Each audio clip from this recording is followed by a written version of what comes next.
One of those recently let go by the Trump administration was a guy named David Heidema, person responsible for overseeing ethics for the entire federal government. Today, we spoke with him here in Washington and asked him how he found out he was being let go. I received a short, to the point, 2-sentence email from someone with the White House's Office of Presidential Personnel that essentially just said, on behalf of the president, he was informing me that I was removed from my position as director of OGE and thanking me for my service, and that was that. I hear all the time about people who have gotten that kind of an email. What was your reaction when you read it? I'd say the overall emotion is really one of great disappointment. You know, this job that I was appointed to is supposed to be a 5-year fixed term. So you kind of know going in that you will be serving across multiple administrations. So that was something I was considered. I had considered. I was committed for the 5 years. I was committed to working in good faith with any administration, including this one. I thought we were off to a good start. I really loved our mission and our team, so it's really disappointment at that personal level. There are now at least 8 inspectors general who were fired, a woman who was on the Merit Systems Protection Board, a handful of other people who are either suing or thinking about suing to get their jobs back, or to at least make the legal point that what the president did was illegal in removing them. Are you considering any legal action? So this is all still so new and sudden for me. I really have no idea what's coming next, and I'm just starting to kind of turn my mind in that direction. So I'm really not sure. Okay. I think it sort of underscores the point. The one comfort, right, is it doesn't appear to be personal. I'm in good company, and it really speaks, I think, to an effort to kind of dismantle all of the institutions across the government that are set up to serve as kind of an independent voice for integrity and for accountability. Given this focus on officials like yourself who were holding what were traditionally nonpartisan positions and ousting them often late on a Friday night, where do you fall on that debate over whether it's a constitutional crisis or something else? I can speak to my position, what happened to me, and the role of the Office of Government Ethics. It was Congress that established OGE. It was in the wake of Watergate, around the same time as the kind of modern IG establishment was created. And the whole notion and structure was to have an organization still within the executive branch, but able to take a nonpartisan, non-politicized, matter-of-fact, by-the-book approach and be that voice of integrity where it's needed. And so I do think it's true that my removal from this position flies in the face of that vision of Congress. And in that sense, there is a problem in terms of honoring legislation and legislative intent. Over the 4 years of the first Trump administration, there was a lot of concern about whether the guardrails would hold. You think they're going to hold over these 4 years? I don't know, and I guess I will be watching from the sidelines now.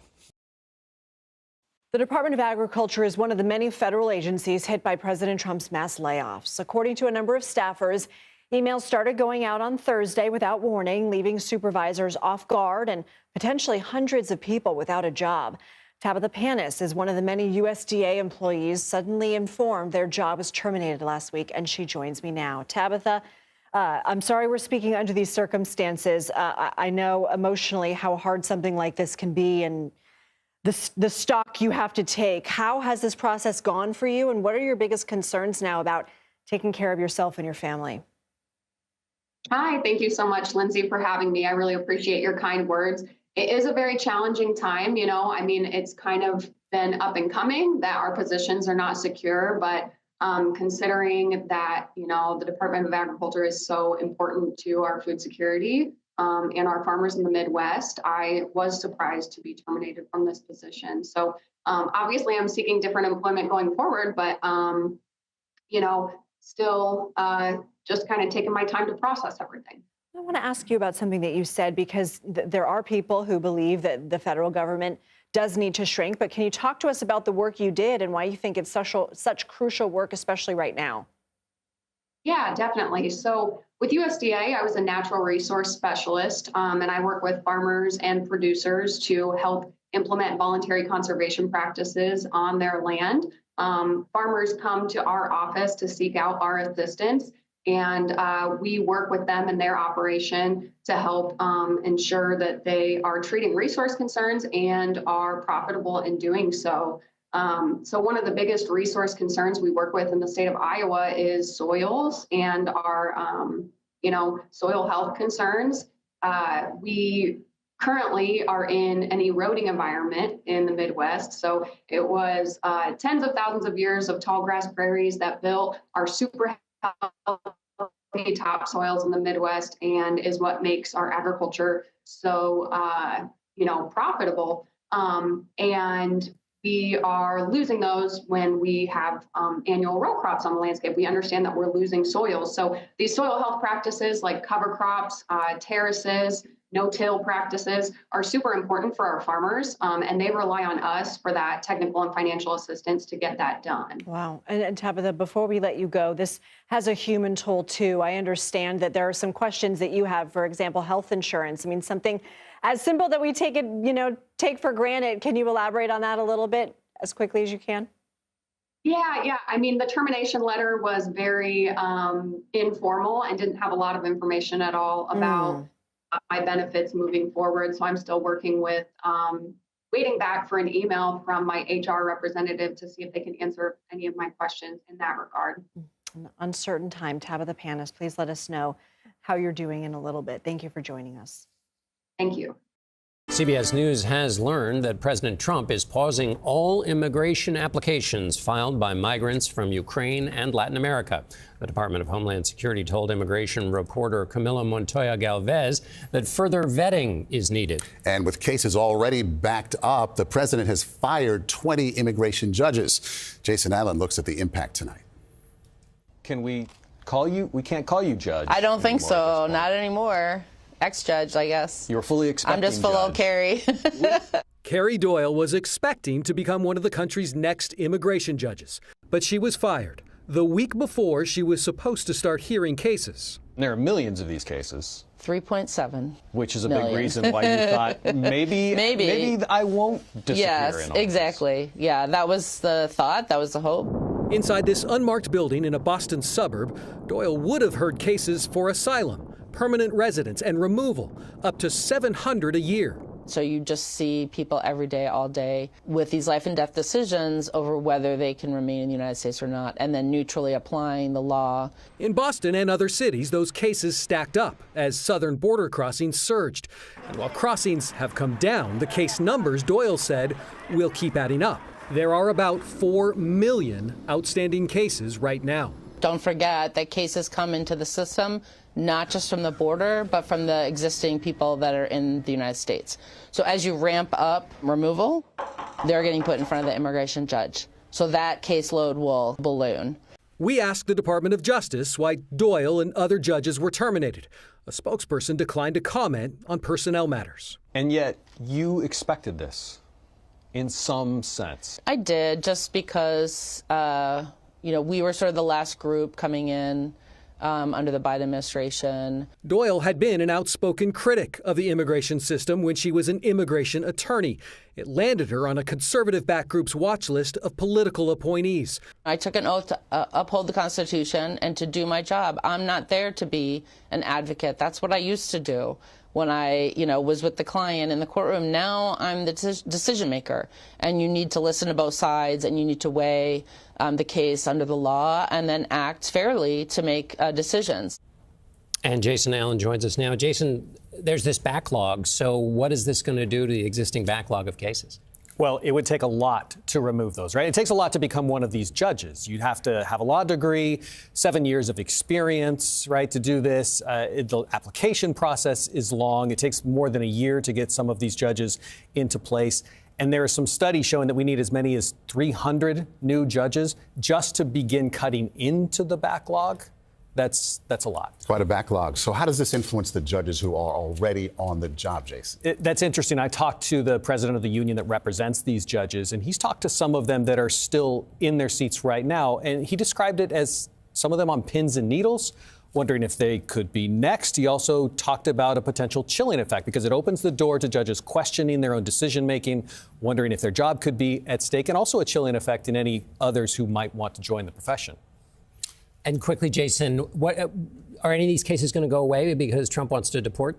No, he has expanded the criteria for expedited removal. That makes it easier to move some people out who have been here less than 2 years. But anybody who's been here more than 2 years still has constitutional protections. There are international obligations as well. They have to have a hearing so that they can make the case that they belong here.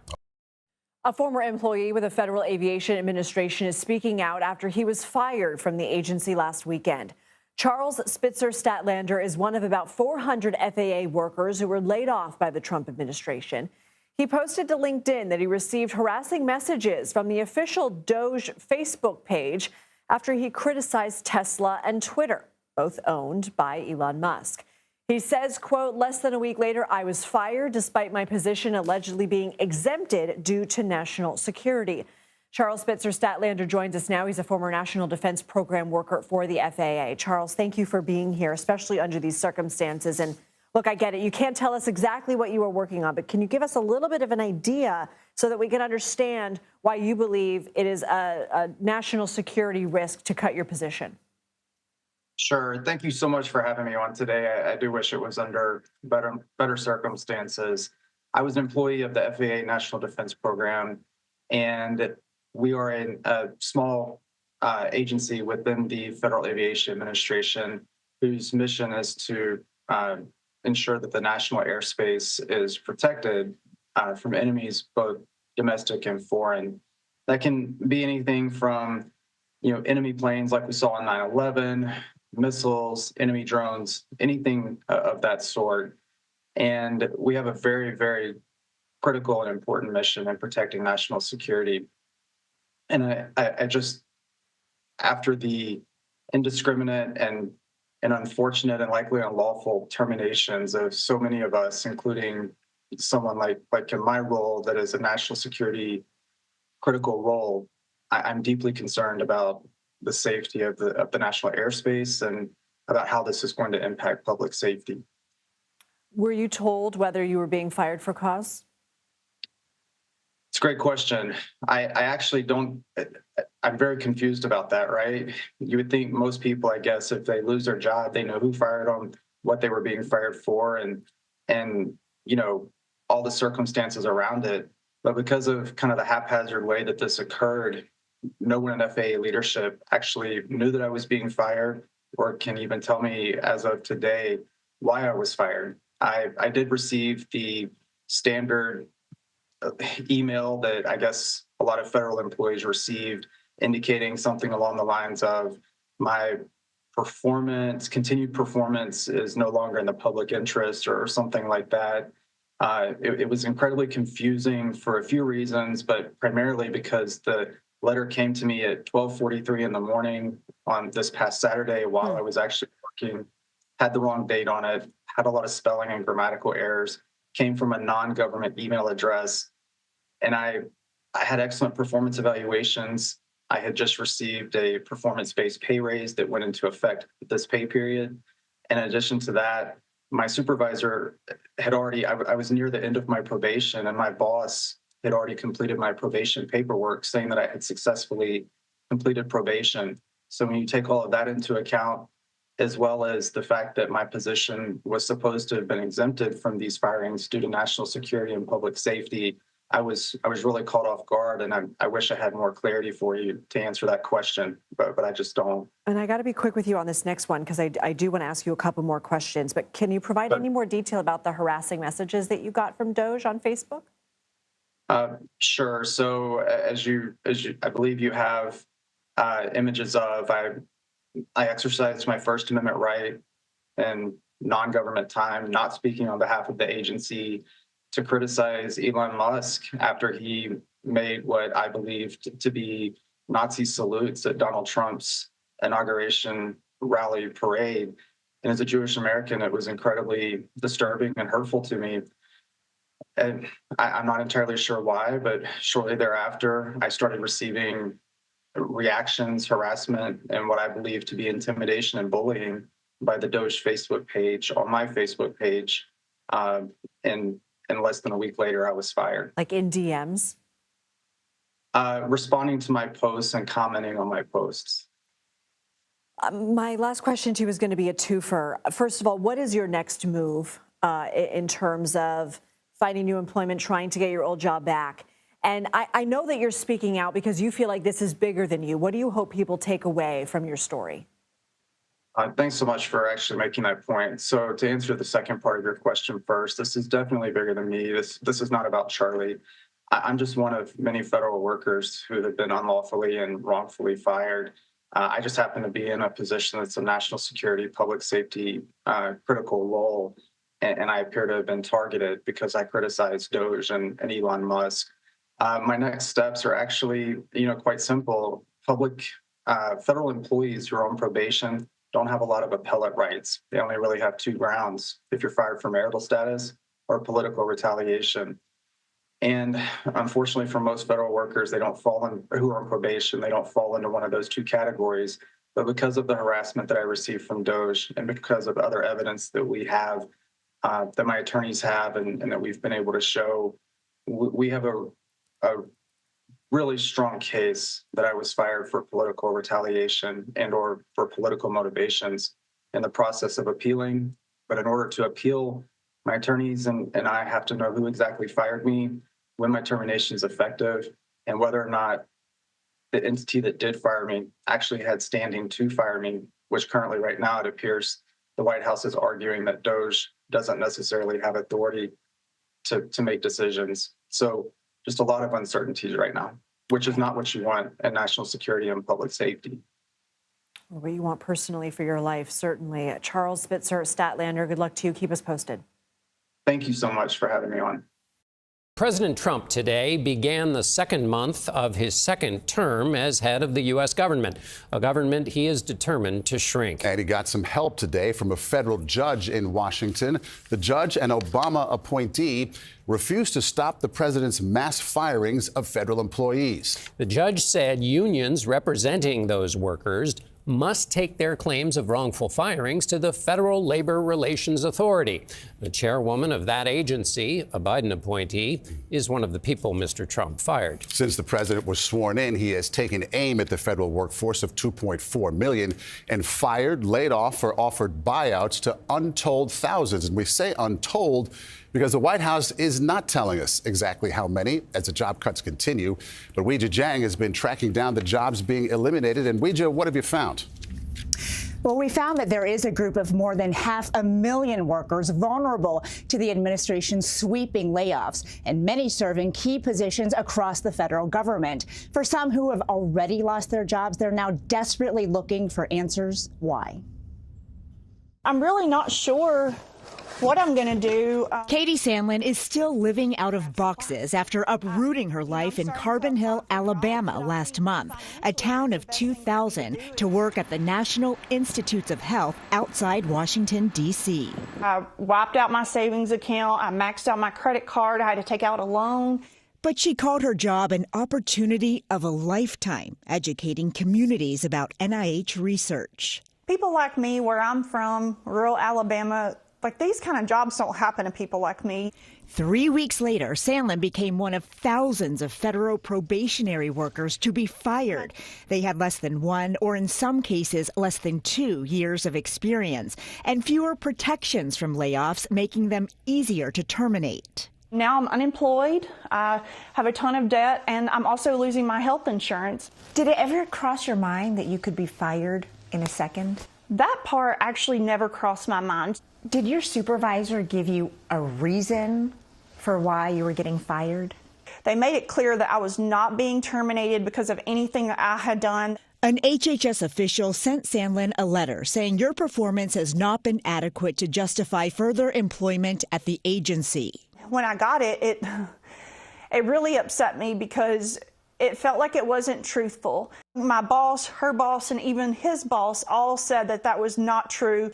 Our CBS News data team found that at the Veterans Health Administration, which implements the health care program for vets, probationary workers account for 30% of the staff. At the Department of Agriculture, it's 19% of the branch that performs food safety inspections.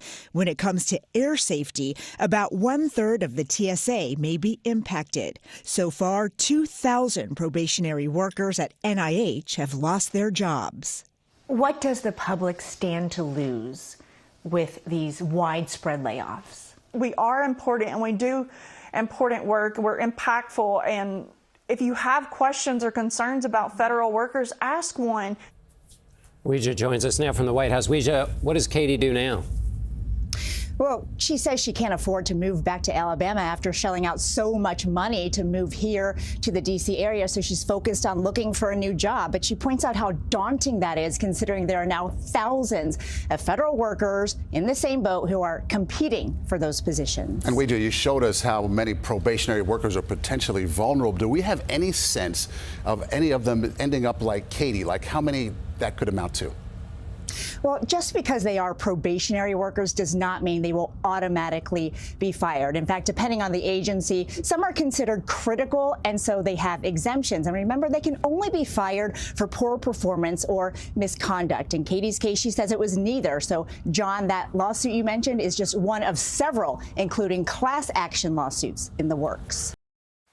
Welcome back. The job cuts President Trump ordered at the IRS has many Americans wondering if it could lead to delays this tax filing season. More than 6,000 staffers were expected to be let go last week, and our next guest, unfortunately, counts himself among them. I want to bring in Jonathan Curry. He worked as a national media relations specialist with the IRS out of the D.C. headquarters. That was until last week. Tell us, I think you had just started in March of 2024. When did you get the sense that your job might be in jeopardy? Yeah, thank you for having me. You know, I was about 3 weeks shy of my 1-year mark, so I was still in my probationary period. About a week and a half ago is when it was announced that instead of doing targeted layoffs of probationary employees, they were going to do widespread, indiscriminate layoffs. And at that point, up to that point, I had been hoping, kind of hoping that I'd be able to squeak through. I had been, integrated into the organization. I had worked well with my chain of command, and so I knew that they wanted to keep me on. So about a week and a half ago is when I found out that it probably wasn't going to happen. For the next couple of days, I was left in limbo, kind of wondering, checking my phone all President's Day weekend, wondering, am I going to have an email saying you've been terminated? And still nothing. By Tuesday, showed up in the office, still nothing. And then finally on Wednesday is when I got the notice. Had a conversation with my manager. She was very brief. She told me, she was like, I'm so sorry to tell you this, but you need to report to the office tomorrow and bring in all your IRS equipment because you're being terminated. Jonathan, it's tough to hear you recount what must have been so difficult and anxiety-inducing to experience. But I'm wondering, take us inside the IRS, what it's like in the offices, what it was like with your colleagues there, and how it feels to be described by the president as a component of government waste. So now that you're not doing your job, what does that mean as far as what's not being done at the IRS?